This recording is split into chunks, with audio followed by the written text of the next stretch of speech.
একটা কথা সিরিয়াসলি মাথায় ঢুকায় নি, গরিবদের কোনো লজ্জা থাকতে নাই। আমি অনেকবারই শুনি, অনেকেই বলে ভাই আমি যদি এই জিনিসটা করি মানুষের ভাবে আমি ছোট একটা কাজ করতেছি, আমি যদি একটা দোকানে গিয়ে সেলসম্যানের একটা কাজ নেই, আমি যদি এটা করি ওইটা করি মানুষ কি বলবে, মানুষ কি ভাববে, মানুষ কি চিন্তা করবে। মানুষ কিছু চিন্তা করবে না।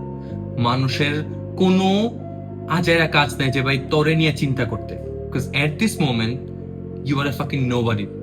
কেউ তোরে নিয়ে চিন্তা করে না, কেউ তোরে নিয়ে ভাবে না, কেউ তোর কেয়ার করে না।